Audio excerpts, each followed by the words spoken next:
Okay, guess how many times I'm gonna say I'm free to play in this video. Guess how many times I'm gonna say I'm a free to play in Zenless Zone Zero. Subscribe!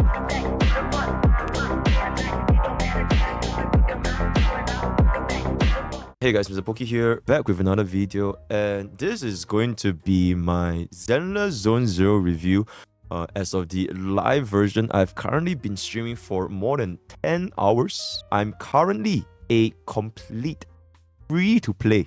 That's right, this is going to be my first ever Hoyo game, or rather any gacha game that I'm staying completely free to play because I want to be relatable to my audience, right? I'm sick and tired of all of the, oh my god, whale, unrelatable, 175 speed, all that kind of stuff. So this game in Zenless Zone Zero, I am committing to becoming a complete free to play, and these are going to be my thoughts, right? A little bit of context, I am playing in the American server. I'm currently level 25, almost at level 26, and I've pretty much hit the soft cap. I have cleared every single possible mission, all of the internal, everything is done. All right, there's nothing left for me to do, so this is a pretty good stopping point for me to kind of discuss my personal impressions for Zenless Zone Zero. What changed between this version as well as CBT3. All right, so Zenless Zone Zero. I would just say that this game, it is one of the most controversial games I've streamed in a long ass time. And what I mean by controversial is essentially the opinions of my chat is extremely divided. This is probably not a common theme that's limited to my chat and my chat alone. The community seems to be very divided on Zenless Zone Zero. On one hand, people are saying this is a furry and Edo game in-game. On the other hand, people are saying this game is the second coming of the Warring Waves killer. Oh my god, Hoyo outdone themselves again. My chat is, for lack of better word, not very neutral. During my playthrough in Zenless Zone Zero, I think my mods have never been as busy as they have been in their entire lives. Not even when I'm playing Genshin Impact, which is crazy. I feel that Zenless Zone Zero is definitely targeting a audience that differs from the Honkai Starbucks community as well as the Genshin Impact community. They are definitely trying this whole new approach. You can tell by their aesthetics, their music, their overall UI, feel and vibe of the game itself. It's very obvious that they're trying to target a completely different demographic. And what happens is, I believe this is one of Newton's force of law, is an object at rest will want to stay at rest. People are resistant to trying out new games, especially a game such as Zenless Zone Zero, because it is vastly different from Honkai Starbucks and Genshin Impact. So when they end up trying Zenless Zone Zero, because of this feeling of unfamiliarity, this regarding the furry and the character and all that kind of stuff, right? It's a very unfamiliar game, and they give this game probably like 2 to 3 hours and be like, oh, nope, game's boring as fuck, there's nothing to do, there's TV all over the place, there's kids all over the place, running around, this game is just not for me, L game. And that has been the general consensus, especially for my first 2 to 3 hours playing this game, because I was at the start of this game. And to that, I say, it is valid. I think that Zenless Zone Zero, at the start, it can be a little bit dull, especially for me, right? Because I played in both CBT2 and CBT3. So this is literally my third time playing the exact same story, the exact same dialogue, and 90% the exact same cutscenes for everything. So for me, I do feel that this is a little bit repetitive at this point of time. For a brand new player that probably has never played a Hoyoverse game before, you will notice that the amount of skips we are given is insane. So if you're somebody that is not interested in the story, such as myself, because I've pretty much finished this story like at least the first couple of chapters, like up until like, I think I quit the CBT around level 30ish. I just skip everything, and I think that's also completely valid, because playing for Zenless Zone Zero, if you're playing this game for the story, I would say lower your expectations. Me personally, I didn't really vibe the story that much. It is the exact same feedback that I would have given for Warring Waves. I didn't really vibe with the 1.0 story. To begin with, I'm not a story player anyways. I wanted to play a game for the game itself, for the gameplay, for the looks, the vibes, the characters. So story is legit like one of the bottom of my priority. So in terms of story, I genuinely don't give a flying, right? I just skip everything. If you guys are here for my channel to think about like story review for Zenless Zone Zero, then you've come to the wrong place. One thing I forgot to mention, the TV. So what I've noticed that for the TV, it is still very minimal. They removed a lot. They already did remove a lot of symmetry. The only two places with TV is Story Commission and Explore. And these are basically one-time clear events. So people saying that TV in Zenless Zone Zero is way too much, I think it's not exactly a fair judgment, because it's not like you're going to be playing these for the rest of your life, much like puzzles in Genshin Impact or puzzles in Honkai Starbucks, right? They are basically one-time clear events. The majority of the meat of Zenless Zone Zero is going to be up to your shield defense and your Holo Zero. Technically, Holo Zero is considered TV, but I find that completely fine, because it's not a puzzle. This is the Zenless Zone Zero version of the roguelike mode, right? Holo Zero, you go around, get a couple of buffs, and upgrade your stats, all that kind of stuff. I think that TV is completely fine. These TV in story and explore, where you kind of have to make the puzzle kind of stuff, maybe it might get a little bit annoying, might get a bit repetitive, but in the grand scheme of things, I think it's fine. Now, let's talk about the meat characters. You guys might have noticed that Zenless Zone Zero, they do seem to appeal to a very different group of people. And if you are not used to these design, it is fine. It's like, for example, if you like to eat Chinese and then you don't want to eat like Japanese, right? Because you want to eat Chinese, I think that's completely fine, right? I can tell that they do appeal to a very different design. That being said, they also appeal to the classic giant abobas. Like we also have the unfortunately, we only have two main ones, Grace and Rina. And unfortunately, my ass, as a free-to-play player, by the way, I was unable to procure these units. So my first 5-star ended up being Nico Mata. Do I like her design? I think she's fine, right? She's like a cat, and she says "nya" every 5 seconds, and she's like a kind of assassin kind of thing. I'm okay with it. Character design wise, I think it is somewhat refreshing. If you are into them, fine. If you're not, then it's definitely gonna be one big factor as to why you would want to play or not want to play the game, right? Because at the end of the day, it is a gacha game, it is a waifu game, collector game, husbando game. If the waifu and husbandos does not appeal to you, you probably would end up not playing this game. It is what it is. And now let's kind of move on towards the progression. There has been a very common complaint so far, aside from the furries and the lollies and all that kind of stuff, another, like the TV, there's been another very prominent complaint, which is the progression in Zenless Zone Zero is too fucking boring. I think there is this clip, I'm not sure if my editors can find this. Mtashed was literally like fucking looking at the back of his wall, pressing random buttons, and he was still clearing the content that this game has to offer. I have no idea what stage it was. It was most likely story. So yeah. I'm not going to beat around the bush. I'm going to be extremely neutral but extremely transparent at the same time. Difficulty in Zenless Zone Zero, especially if you're playing casual story mode, it is non-existent. Even though Zenless Zone Zero can have a in-depth combat system, parry, dodges, iframes, press and hold, long attacks, heavy attacks, days, all that kind of stuff, it doesn't really matter, especially for like my first 7 hours on the game. First 7-ish hours, difficulty is out of the window. Especially for the story, every single story so far, you can pretty much just, when you see a bright light, you click the next, you click change. When you see an attack, you just click dodge, and then when you see your skill pop up, you just press some random button, and you're pretty much gonna be able to beat the boss, right? So I think this point is absolutely valid. The game is very easy at the start. But it's not exactly fair for me anyways, right? Because I don't play a game just for the first 7 hours. It's like, if I'm only going to be playing the game for the first 7 hours and the game is super fucking easy and the game is over, then it is what it is. But I want to play a game for what it has to offer in the end game. This is the same thing that happened for Honkai Starbucks. This is the same thing that's happening for Wuthering Waves. The early game, I realized, it is really not that much interesting progression that a player can have, because it is the baby phase, right? Especially if you have been playing video games for a couple of while, there's just no way you just die. It is legitimately the baby phase for you to kind of just get used to the combat, get used to the system, and just get used to everything that Zenless Zone Zero has to offer. Same thing for WuWa, same thing for Honkai, and same thing for Zenless Zone Zero. So early game, very easy. But I would say that towards some of the end game content in Zenless Zone Zero, that's when things get a little bit more interesting. So what I specifically mean is going to be these two things over here. The Holo Zero as well as the Shiyu defense, right? Right now, I just cleared stage 3. Going into stage 4. My current teams, they are pretty much Nico Mata, NB, as well as Sokaku. Free to play, by the way. I'm completely free to play. Oh my god, did I mention I'm free to play? Insane. I'm also using these very normal 4-star weapons.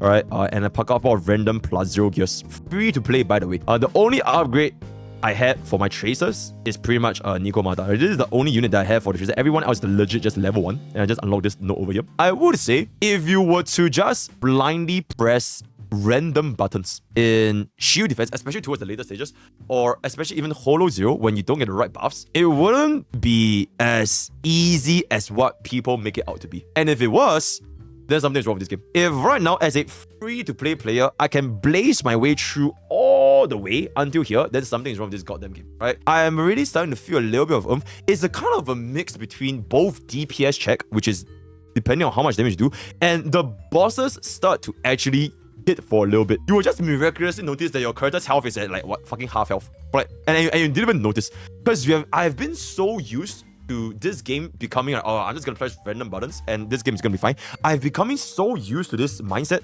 that even when I get hit by the boss, I don't even notice it. So this will start to kind of bite me in the ass, because all of a sudden I'm like, holy shit, my Sokaku has 10 HP left.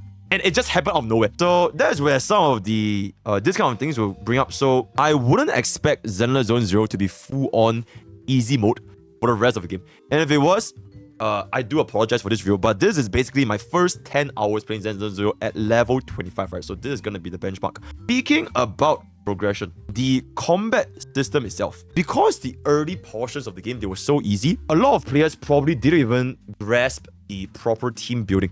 So one example, right, is my old team was running Korean with Nico Mata and I believe Lucy.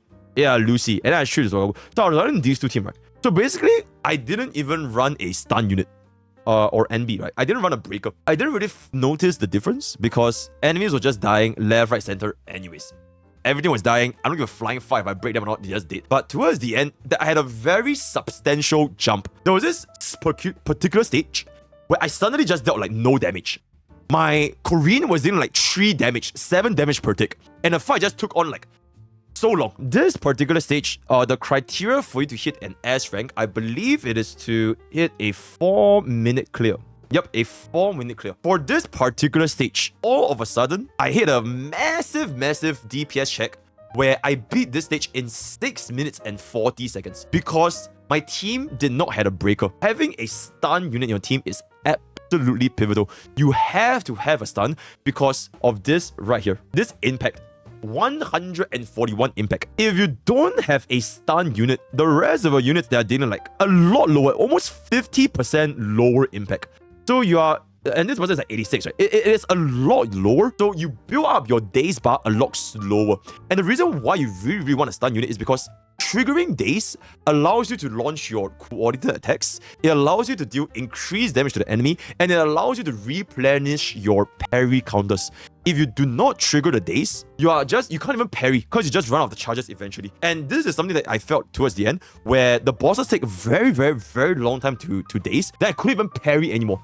I had to dodge. And it's a lot more difficult to dodge in Zenless Zone Zero compared to parrying. Parrying in this game is very easy, but you do run out of parries unless you daze them, right?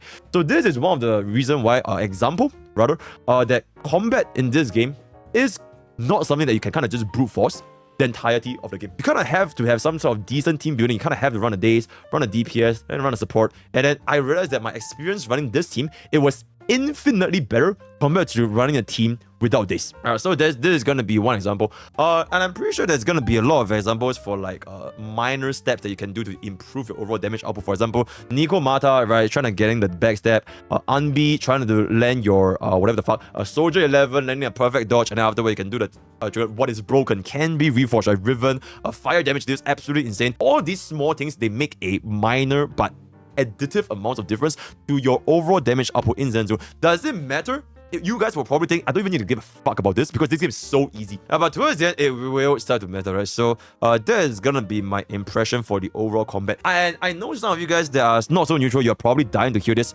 Is Zenless Zone Zero's combat better, or is Wuthering Waves combat better? I wouldn't say which one is better because I'm neutral, and it is a subjective take.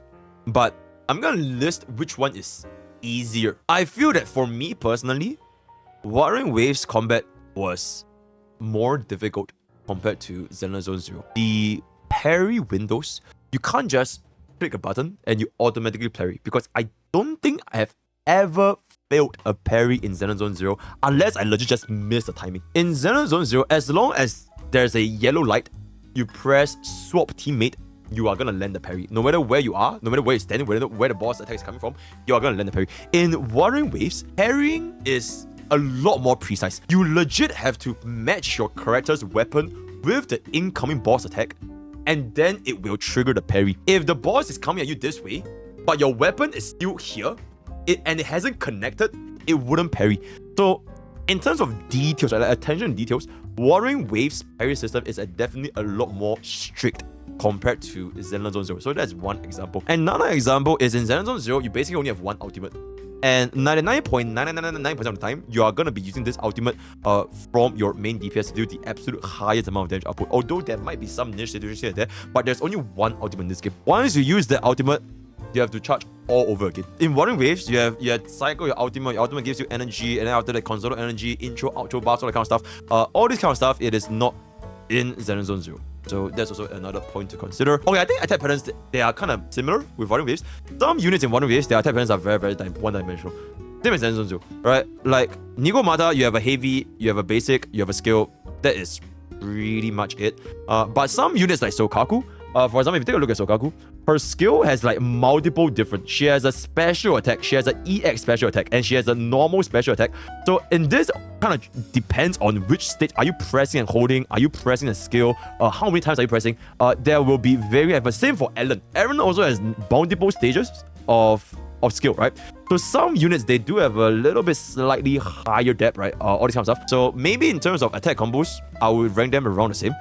This game does not have a ecosystem. Ecosystem in Zenless Zone Zero, if you really want to call it ecosystem, is the Bangbu, right? Bangbus, they change nothing. Bangbus don't really have a very significant impact in the game. They deal very little damage. Maybe they do a little bit of a buff. I mean, I'm a free to play, by the way, so I don't have an as rank Bumble. Maybe that's why. But from what I've experienced, Bumble doesn't change. But in Wuthering Waves, echoes, they do matter, right? Which echoes? Transformative echoes, summon echoes, iframing your echoes, quick casting, all the kind of quick swapping, all that stuff. So I would say in that department, I think Wuthering Waves also have a little bit more of a depth. If you're somebody that enjoys a more in-depth combat, neutrally speaking, you're probably gonna enjoy Wuthering Waves better.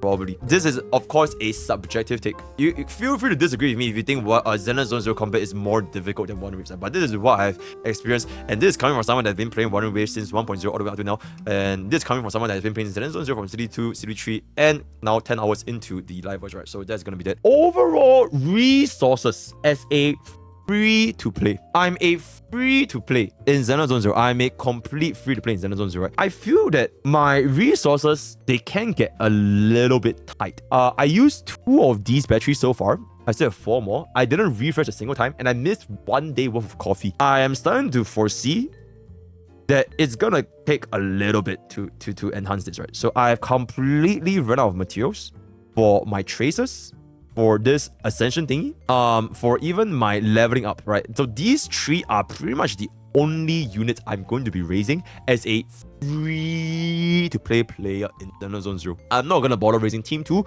These are the only 3 units I'm gonna be focusing. Hopefully, if the RNG gods wanna bless me, then they can let me get an Ellen early. Then it's gonna be also, in case anyone's wondering why I have 420 monochrome, it's because my gem gods, they wanna fucking break my free-to-play players. But worry not, I'm not gonna spend a single dime of this. I'm not gonna spend a single dime on the monochrome.